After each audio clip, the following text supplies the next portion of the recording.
नमस्कार दोस्तों, मैं professor HS. Walia, joint secretary Punjab intellectual wing आम आदमी पार्टी। विषय है कि मोदी सरकार के कार्यकाल में किस तरह प्रजातंत्र की, संविधान की, भारत के संघीय ढांचे की धज्जियां उड़ाई गई। संविधान के बारे में तो इलेक्टोरल बॉन्ड स्कीम को गैर संवैधानिक करार करके माननीय सुप्रीम कोर्ट ने इसको गैर संवैधानिक घोषित कर दिया, क्योंकि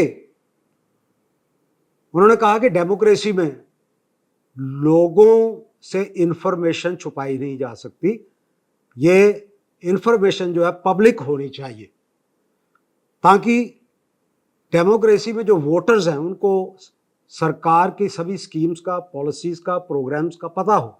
सुप्रीम कोर्ट द्वारा ये फैसला किया गया कि चीफ इलेक्शन कमिश्नर और इलेक्शन कमिश्नर उनकी नियुक्ति में 3 लोगों को होना चाहिए, prime minister, leader of opposition और चीफ जस्टिस ऑफ इंडिया, जब तक इस पर केंद्रीय सरकार कोई कानून नहीं बनाती। ठीक है, उन्होंने कहा, परंतु मोदी सरकार के दिल में क्या था कि चीफ जस्टिस ऑफ इंडिया का नाम हटाकर इन्होंने एक कोई भी कैबिनेट मिनिस्टर बीच में डाल दिया, यानी कि 2 केंद्रीय सरकार के प्राइम मिनिस्टर और कैबिनेट मिनिस्टर और तीसरा लीडर ऑफ ऑपोजिशन। इसके अलावा एनफोर्समेंट डायरेक्टर, जो चीफ एनफोर्समेंट डायरेक्टर, उसके बारे में भी सुप्रीम कोर्ट ने कहा कि भाई इनको और अधिक वो एक्सटेंशन ना दी जाए। उसके बावजूद भी उनको 2 एक्सटेंशंस और दी, और तीसरी बार सुप्रीम कोर्ट को फिर कहना पड़ा कि भाई आपके पास और कोई कॉम्पिटेंट ऑफिसर नहीं है क्या। दोस्तों, अगर हम देखें कि इनके कार्यकाल में रेजिग्नेशन जो हुए, रघुराम राजन जी जो कि बहुत ही एफिशिएंट और काबिल गवर्नर थे रिजर्व बैंक ऑफ इंडिया के, उनके कार्यकाल में जो कीमतें हैं 9.8% बढ़ रही थी, उनको कम करके 3.8% पर लाया गया। कोई 30% के करीब फॉरेन एक्सचेंज बढ़ा, पर उन्होंने दूसरी एक्सटेंशन नहीं ली, क्योंकि उनके काम में दखल अंदाजी की जा रही थी। इसी तरह दूसरे गवर्नर उर्जित पटेल जी, वो इस बात से नाराज थे कि जो इलेक्टोरल बॉन्ड स्कीम है वो ठीक नहीं है, और उन्होंने 9 महीने पहले ही रेजिग्नेशन दे दिया, अपना इस्तीफा दे दिया। पीसी महानन जो एक्टिंग चेयरमैन थे नेशनल स्टैटिस्टिकल कमीशन के, उन्होंने रेजिग्नेशन दिया। उनके मेंबर, उसी कमीशन के मेंबर जेवी मीनाक्षी जी, उन्होंने रेजिग्नेशन दिया। कारण 2019 के इलेक्शन थे आगे, और 2017-18 की अनएम्प्लॉयमेंट रिपोर्ट थी, जिसमें पिछले 45 साल से ज्यादा अनएम्प्लॉयमेंट रेट दिखाया जाना था, परंतु उनको रोका गया कि इसको जारी ना करो।